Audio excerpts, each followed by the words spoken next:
Welcome back to Harborview Cove Mysteries. I'm Vera Vining, and tonight's episode continues Nora Hartwell's search for the truth. What began as a missing logbook has become something far more dangerous. Old secrets are resurfacing, long-buried lies are being uncovered, and the past is no longer willing to stay silent. As Nora follows the trail left behind by those who came before her, she begins to realize that the history of Harborview Cove may be built on more than just salt air and tradition. So get comfortable, let the world slow down, and join me for episode 3 of The Lighthouse Keeper's Secret. Nora's heart hammered as the footsteps grew closer. She clutched the envelope of evidence against her chest, every muscle tensed to run. The figure emerged from the fog slowly, taking shape like a ghost materializing. It was Maeve. "Jesus, Mary, and Joseph!" Nora gasped, one hand flying to her chest. "You scared me half to death." Maeve looked equally startled, her red hair wild from the sea wind, her face pale in the early morning light. "I scared you?" "Nora, what are you doing out here at dawn? I saw your note and—" She stopped, eyes narrowing as she took in the lighthouse, the envelope, Nora's obvious fear. "What's happened? How did you find me?" "Your note said you were going for a walk. There are only so many places to walk in Harborview at 6 in the morning, and the lighthouse path is your favorite." Maeve crossed her arms. "Now tell me what's going on before I drag you back to the bookshop by your ear." Despite everything, Nora felt a rush of affection for her friend. Maeve's protective instincts were fierce, almost too fierce sometimes, like she was trying to keep the whole world at bay. "Someone called last night," Nora said. "Told me to meet them here. Said they'd tell me everything about the founding families." "And you came? Alone? To a deserted lighthouse?" Maeve's voice rose. "Are you completely mad?" "Probably," Nora admitted. "But look, they didn't show up. They left this instead." She held out the envelope. Maeve took it carefully, pulling out the pages. Her expression shifted as she read. Shock, then horror, then something that looked almost like recognition. "This is... Nora, this is evidence of murder. Multiple murders." She looked up sharply. "You need to take this to the police. Right now." "I know. Not Lucas eventually, not later today. Now." Maeve thrust the envelope back at her. "Someone killed Michael Chen. Someone is willing to kill to keep these secrets buried. And you're standing here with evidence that makes you a target." The words landed like stones in cold water. Nora had been so focused on solving the mystery that she hadn't fully processed the danger. But Maeve was right. Whoever had killed Michael 30 years ago was still out there, still protecting these secrets. And now they knew Nora was investigating. "Come on," Maeve said, grabbing her arm. "We're going to find Lucas right now, and you're going to hand this over." No arguments. For once, Nora didn't argue. Lucas Bennett lived in a small apartment above the hardware store on Main Street. It was barely 7 a.m. when Nora and Maeve pounded on his door. He opened it looking rumpled and confused, wearing sweatpants and an old police academy t-shirt, hair sticking up. "Nora? Maeve? What?" "We need to talk," Nora said. "Can we come in?" He blinked sleep from his eyes, then stepped back. "Yeah. Sure." Give me a second. His apartment was exactly what she'd expected. Neat, but minimal, like someone who hadn't quite settled in yet. A small couch, a TV, some weights in the corner. Photos on the wall of what must be his family, parents, siblings, all with the same dark eyes and warm smiles. Lucas grabbed a hoodie from the back of a chair and pulled it on. This is about the log, isn't it? It's about murder, Nora said, and handed him the envelope. She watched his face as he read. Watched the professional mask slide into place, the young officer replaced by someone older, harder. When he looked up, his expression was grim. Where did you get this? Someone left it at the lighthouse.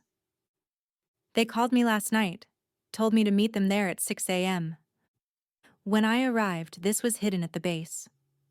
She met his eyes. I know I should have called you immediately, but I didn't know if I could trust. You can trust me, Lucas interrupted. I know you think I'm just some rookie who doesn't understand this town, but I know right from wrong. And this. He held up the pages. This is wrong. Very wrong. Maeve sat on the arm of the couch, watching them both. So what happens now? Now I call my chief. This becomes an official murder investigation. 2 murder investigations, actually. Captain Crawford and Michael Chen. Lucas ran a hand through his hair. This is going to blow up. The founding families. A conspiracy stretching back 200 years. Evidence that the police in 1995 might have covered up Michael's death. He looked at Nora. You realize this changes everything? I know. And you realize you're probably in danger? Whoever killed Michael, whoever's behind this modern conspiracy, they know you're investigating. They might have been watching you at the lighthouse.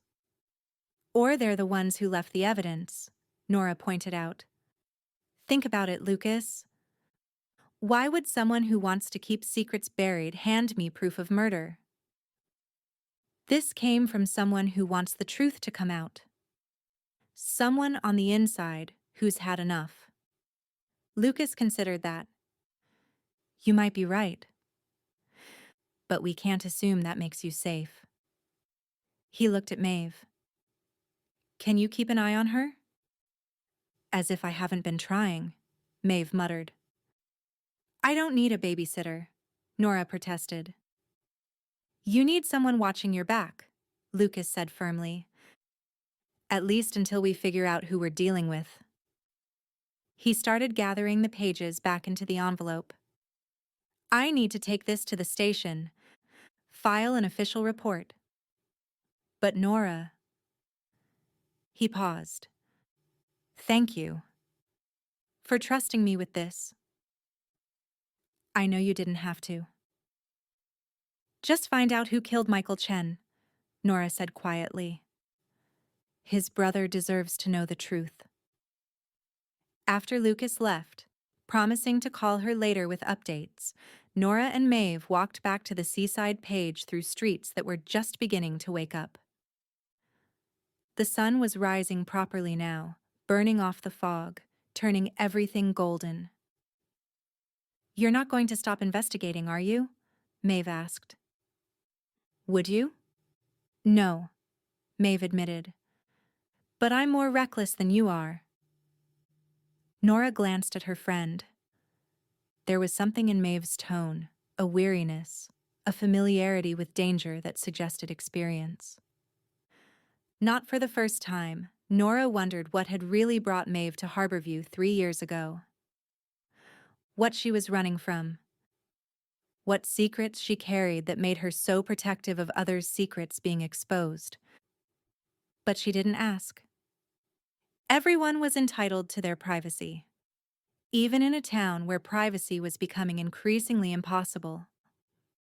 They opened the bookshop at 9, trying to maintain some semblance of normalcy. Maeve prepared the tea room for the morning crowd. Nora organized the new arrivals, shelved returns, helped customers. But her mind was elsewhere. She kept thinking about the evidence. The captain's log pages, the modern letter, the note about Michael Chen's death. He found out. Couldn't be helped. So casual, so cold.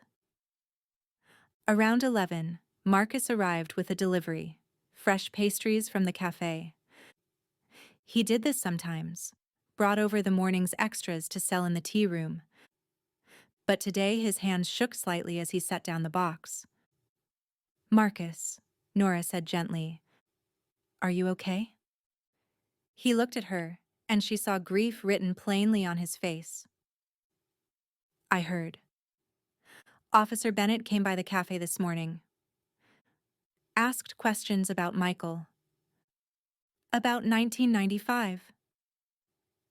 About what I remembered." His voice cracked. "They're reopening the investigation. After 30 years, they're finally calling it what it was. Murder." Nora came around the counter and pulled him into a hug. He held on tightly, this middle-aged man who'd lost his brother 3 decades ago and never gotten justice. "They'll find out who did it," she promised. "I'll make sure they do." "It was my fault," Marcus whispered. "I should have protected him.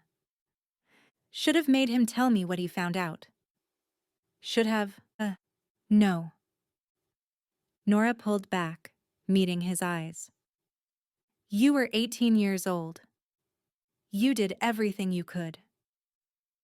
Michael's death was not your fault." Marcus wiped his eyes roughly. "Officer Bennett said you found evidence. That you've been investigating." "I have. Be careful, Nora. Whoever killed Michael, they're still out there. Still powerful. Still willing to do whatever it takes." He gripped her shoulders. "My brother was brave. He tried to expose the truth. It got him killed. Please don't let the same thing happen to you." After he left, Nora stood in the quiet bookshop, his words echoing. "Be careful." Everyone kept saying that. Maybe she should listen. That afternoon, Nora returned to the library. She needed to talk to Bea, officially this time, as part of an investigation. Because as much as she wanted to believe in Bea's innocence, the facts were troubling. Bea had access to the library. Bea was the one who'd handled the log, cataloged it, been alone with it. Bea's family had the most to lose from the truth coming out. Captain Crawford had been murdered, possibly by the other founding families, and his wife Eliza had lived with that secret her whole life. If anyone had motive to steal the log, it was Bea Sullivan. The library was open now, Monday afternoon, and fairly busy. Students doing homework, retirees reading newspapers, a book club meeting in the community room. Bea moved through it all with her usual efficiency, helping patrons, answering questions, maintaining order. She saw Nora and her smile faltered slightly. "Nora, I didn't expect in. Can we talk? Privately?" Bea's expression shuddered. "My office." They walked through the stacks to the small office at the back. Bea closed the door, turned to face her, and waited. "Lucas reopened Michael Chen's murder investigation," Nora began. "I know. The whole town knows." Bea sat at her desk, hands folded. "What does that have to do with me?" "I found evidence. Pages from the captain's log, left for me at the lighthouse. Nora watched her carefully. They prove Captain Crawford was murdered. That the founding families were involved in crimes. Serious crimes. And that someone in the present day is willing to kill to keep those crimes hidden. Bee's face went pale. Let me guess. And because my family is one of those founding families, I'm now a suspect? You had access. I had access. I had motive. I had opportunity. Bee's voice was bitter. Yes, I've thought through the case against me too, Nora. I'm not stupid. I knew as soon as that log was stolen that I'd be blamed. Then help me prove you didn't do it. Nora leaned forward. Bee, I want to believe you. But I need something. An alibi. Evidence. Anything that shows. I don't have an alibi. Bee stood, pacing to the window. I was here, in the library, at the time of the theft. Alone. I'd sent my assistant home early because we weren't expecting many patrons after the exhibition. So yes, I was the only one with access. And no, I can't prove I didn't take it. What about the break-in at Dr. Webb's hotel room? Where were you that night? Home. Alone. Reading. Bee turned, eyes flashing. I live alone, Nora. I've lived alone for 20 years. So no, I don't have witnesses for every moment of my life. I'm sorry, that makes me look guilty. Nora felt a pang of guilt. Bee was her friend. Had been her friend since childhood. And here she was, interrogating her like a criminal. But someone had stolen that log. Someone had killed Michael Chen. Someone was guilty. I'm sorry, Nora said quietly. I had to ask. I know. Bee's anger deflated. She sat back down, suddenly looking exhausted. Nora, I didn't take the log. I swear on my grandmother's grave, I didn't take it. I want the truth about my family as much as anyone. More, maybe, because I've spent my whole life wondering. Then who did? I don't know. But I can tell you this. I wasn't the only one in the building that night. Nora's pulse quickened. What do you mean? After the exhibition ended, most people left fairly quickly. But I saw someone lingering near the back entrance, near the staff area. Bee met her eyes. I didn't think anything of it at the time.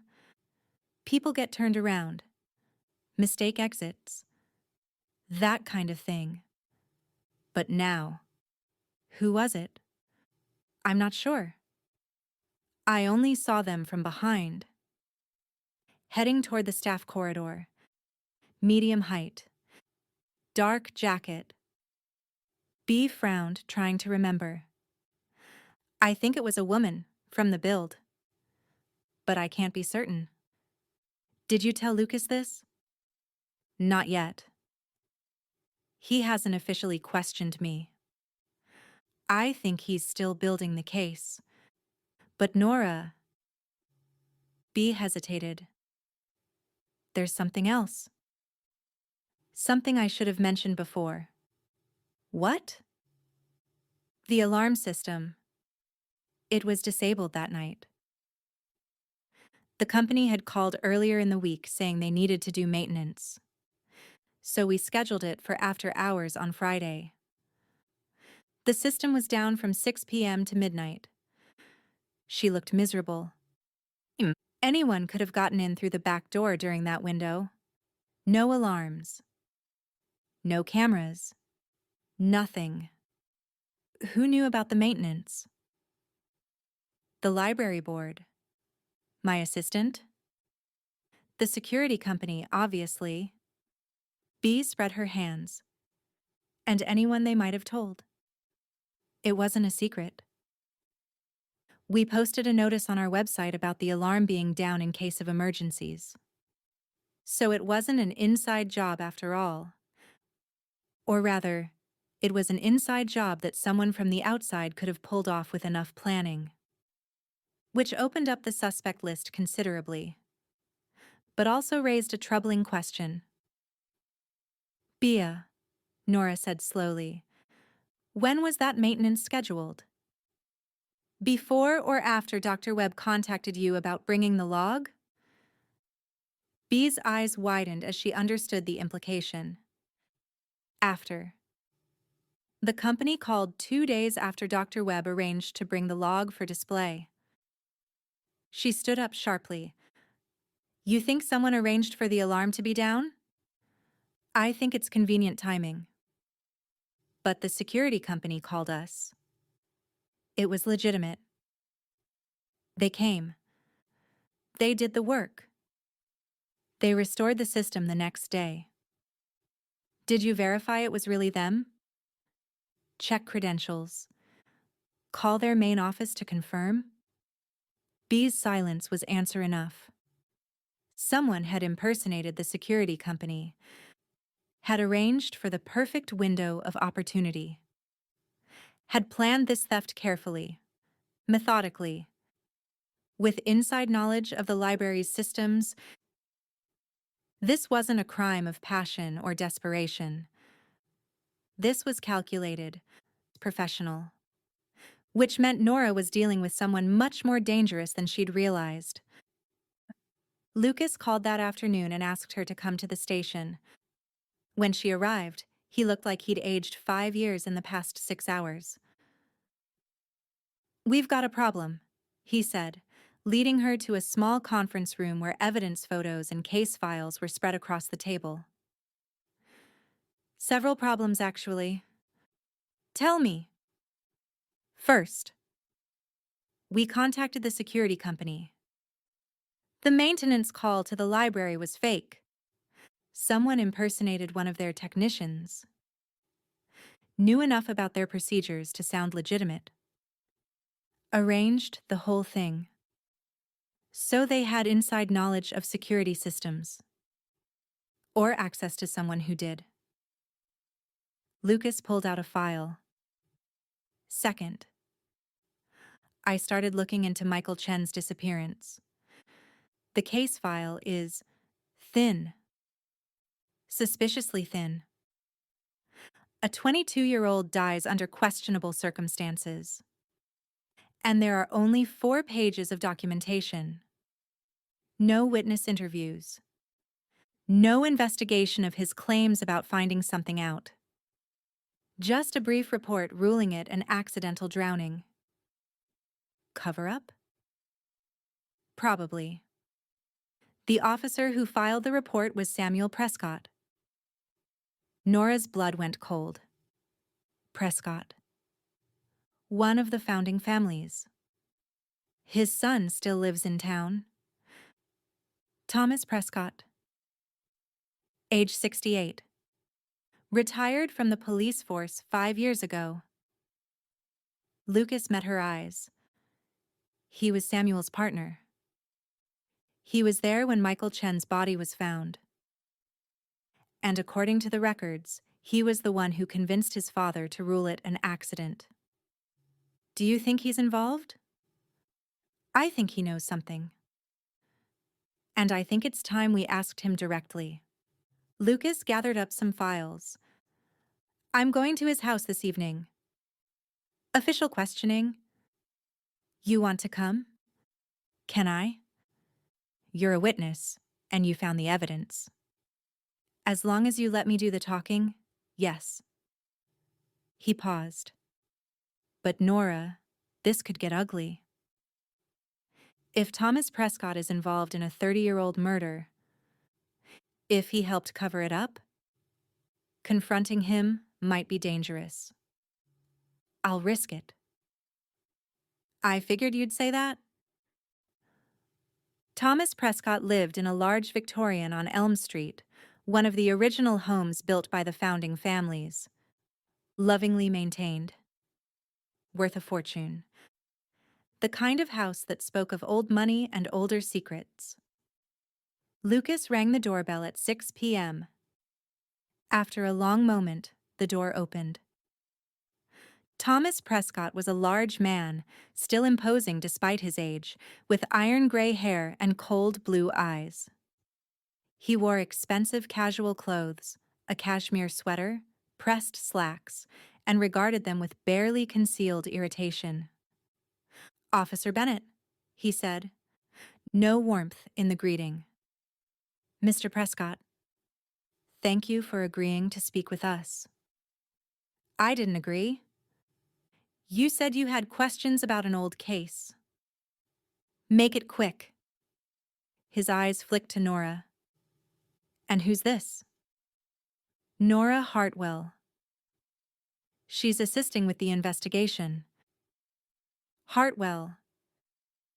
Something flickered in Prescott's expression. "Recognition? Calculation? Come in then." He led them to a formal living room. Antique furniture. Oil paintings. Persian rugs. Everything expensive. Everything perfect. Everything cold.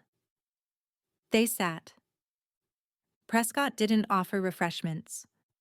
Lucas pulled out his notebook.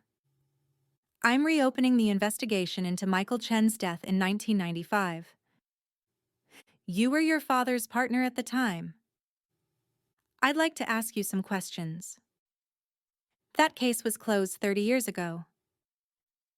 Prescott's tone was flat. "Accidental drowning. Nothing suspicious. New evidence has come to light, suggesting otherwise." "What evidence?" Lucas didn't answer directly. "Mr. Prescott, did Michael Chen contact the police before his death? Did he make any statements about discovering information related to the founding families?" "I don't recall." The case file is remarkably thin. Only 4 pages for what should have been a thorough investigation. It was an accidental drowning. Not much to investigate. Did you pressure your father to rule it an accident? Prescott's eyes hardened. "That's a serious accusation, officer." "It's a question, and I'm choosing not to answer it. If you have actual evidence of wrongdoing, charge me. Otherwise, this conversation is over." Nora had been silent, but she couldn't stay quiet anymore. "My father, Jonathan Hartwell. He was researching the founding families before he died. Did you know him?" Prescott turned to her, and his expression was unreadable. "Everyone knew your father. He was a good man." "Did you know he was investigating the founding family's history?" A long pause. Then, "He asked questions. Lots of questions. Some of us asked him to stop." "Why?" "Because the past should stay in the past." Prescott stood. "I think you should both leave now." Lucas didn't move.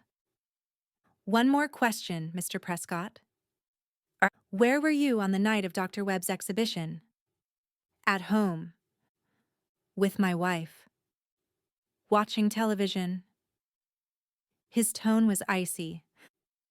"We have streaming receipts if you'd like to verify. Now get out of my house." Outside, walking back to Lucas's car, Nora was shaking. Partly from anger. Partly from the cold realization of what they were up against. "He knows," she said. "He knows everything. About Michael. About the log. About what the founding families did. And he's protecting it." "Probably," Lucas agreed. "But knowing something and proving it are different things. His alibi for the exhibition night is solid. I already checked before we went in there. And we can't prove he was involved in Michael's death without more evidence. So we're stuck. We're persistent. Lucas opened the car door for her. Prescott scared. Did you see his face when you mentioned your father? There's something there. We just have to figure out what. As they drove away, Nora looked back at the Victorian house. Perfect. Imposing. Against the darkening sky. And she wondered, how many other families in Harborview were hiding secrets? How many other people knew the truth and had spent decades keeping it buried? How deep did this conspiracy really go? Back at the seaside page, Maeve was closing up for the night. She looked up as Nora entered, took one look at her face, and immediately went to make tea. That bad? Thomas Prescott knows everything and isn't talking. Lucas can't prove anything without more evidence. And I'm starting to think this investigation is bigger than I realized. Nora collapsed into one of the reading chairs. Maeve, what if my father's death wasn't an accident? Maeve froze, teapot in hand. What? He was investigating the founding families? He died in a car accident 15 years ago. Everyone said it was just bad luck. Black ice. Sharp curve. Terrible timing. But what if... She couldn't finish the sentence. Maeve set down the teapot and came to sit across from her. Nora, you can't think like that. You'll drive yourself mad. But it makes sense, doesn't it? Michael Chen found out something dangerous. He died. Captain Crawford found out something dangerous. He died. My father was asking questions. Your father's death was investigated thoroughly, Maeve said firmly. I remember hearing about it when I first moved here. Everyone talked about it. There was no foul play. That's what they said about Michael, too. Maeve was quiet for a moment. Then, what are you going to do? Keep investigating. Find out the truth. Make sure no one else dies because of these secrets. Even if it puts you in danger? Especially then. Nora met her friend's eyes. Someone has to stand up to this.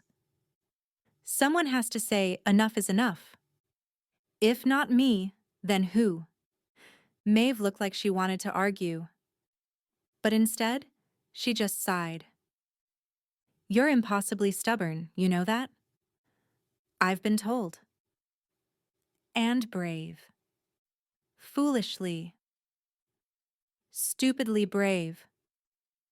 Maeve stood, went back to making tea. Fine. If you're going to keep investigating, then I'm helping. You're not doing this alone. Maeve, you don't have to. I know I don't have to. I'm choosing to. She brought over 2 mugs of chamomile. You took me in when I showed up here 3 years ago with nothing but a suitcase and a fake reference. You gave me a job. A home. A friend. You think I'm going to let you face danger alone? Nora felt tears prick her eyes. Thank you. Don't thank me yet. We haven't solved anything. Maeve sat down with her own tea. So what's next? I need to find out more about the founding families. Their descendants. Their connections. Who might have had access to plan the theft? Nora pulled out her phone. And I need to talk to Dr. Webb again. He studied that log for weeks before bringing it here. If anyone knows what specific secrets were worth killing for, it's him. When? Tomorrow. First thing. They sat in companionable silence, drinking tea, the bookshop quiet around them. Outside, night had fully fallen. The lighthouse beam swept across the harbor. Steady, unchanging. Somewhere in this town, someone was sleeping peacefully, secure in the knowledge that their secrets were safe. Nora was going to make sure that peace didn't last. Nora couldn't sleep. Again. She'd gone through this pattern for 3 nights now, lying awake, mind spinning, getting up to pace. Tonight, she gave up pretending and went downstairs to the bookshop, making herself tea in the small kitchen area behind the counter. The shop was peaceful at night. Moonlight through the windows, the smell of old books, everything quiet and safe. She found herself drawn to the history section, their small collection of local history books. She pulled out a few, carried them to the reading chair, and started looking through them. A History of Harborview, 1800 to 1900, by Margaret Pierce, published 1965. She flipped through the pages, looking at old photographs and illustrations. The town as it had been 200 years ago.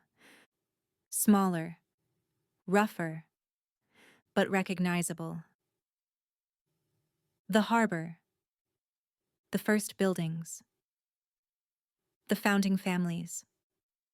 And there, in a group photograph dated 1820, were the 5 founding families: the Sullivan family, the Prescott family, the Hartford family, the Whitcomb family, and the Hartwell family. Nora stared at the photograph. These were her ancestors. Captain Samuel Crawford wasn't in the photo. He'd been their captain, their business partner, but not part of the founding families themselves. Just the man they'd hired to do their dirty work. The man who'd developed a conscience. The man they'd killed. She studied each face in the photograph, trying to see guilt or innocence in their formal, unsmiling expressions. But they were just people. Just men and women who'd built a town, made choices, and lived with consequences. Their descendants were still living with those consequences. She was about to close the book when something caught her eye. In the background of the photograph, barely visible, was a young man, not part of the formal group. Standing near the edge. The caption didn't mention him, but Nora recognized something in his posture. Something familiar. She grabbed her phone, pulled up photos she'd seen earlier at Marcus's cafe. Old family photos he kept on the wall. There. Michael Chen's great-great-grandfather. The resemblance was unmistakable. Michael's family had been in Harborview since the beginning. Not as founding families, but as workers, residents, part of the community. Which meant Michael's family might have known things, might have passed down stories that contradicted the official history. Which meant when Michael started asking questions 30 years ago, he might have had information no one expected him to have. Nora pulled out her phone and texted Marcus. "Are you awake?" To her surprise, he responded immediately. "Yes. Can't sleep." "You? Can we talk?" "Tomorrow morning?" "It's important." Harbor Cafe, 7 a.m. "I'll have coffee ready." You. The next morning, Tuesday, 5 days after the theft. Nora arrived at the Harbor Cafe to find Marcus already there, looking like he'd slept even less than she had. She showed him the photograph, explained her theory. Marcus looked at the image of his great-great-grandfather for a long moment. Then he went to the back office and returned with an old wooden box. "My grandmother left this to me," he said. "She said Michael was supposed to have it. But after he died..." He opened the box. Inside were old letters, photographs, newspaper clippings. It's our family history. Stories passed down. Things we were told to remember. What kind of things? Marcus pulled out a yellowed letter, written in careful script. "My great-great-grandfather worked at the harbor. He loaded and unloaded cargo from the ships, including Captain Crawford's ship." He handed her the letter. Nora read it, and her hands started shaking. It was a deathbed confession. Written in 1885, by Marcus's great-great-grandfather, to his son. "I saw what they loaded onto the ships. I saw the cargo that wasn't listed in any manifest. I knew what Captain Crawford was forced to transport. And I knew what it cost him. When he disappeared, I knew it wasn't an accident. But I was afraid to speak. I had a wife, children to protect. So I stayed silent. But the guilt has haunted me every day since. When you read this, I will be gone. But please, do not let the lie stand forever. Someday, someone must tell the truth. About what the founding families did. About the souls they condemned. About the blood this town was built on." "Michael found this letter," Marcus said quietly, "a few weeks before he died. He wanted to verify it, to find evidence. He said if he could prove what was in that letter, it would change everything." "And then he disappeared," Nora finished. "And then he disappeared." Marcus wiped his eyes. "Nora, my family has known for generations that something was wrong with the founding family's story. We just never had proof. That log, it was the proof. The evidence my great-great-grandfather never had the courage to find. And someone killed your brother to keep it hidden." "Yes." Marcus looked at her steadily. "So when I say be careful, I mean it. These people have been covering up their crimes for 200 years. They've killed before. They'll kill again if they have to." Nora folded the letter carefully and handed it back.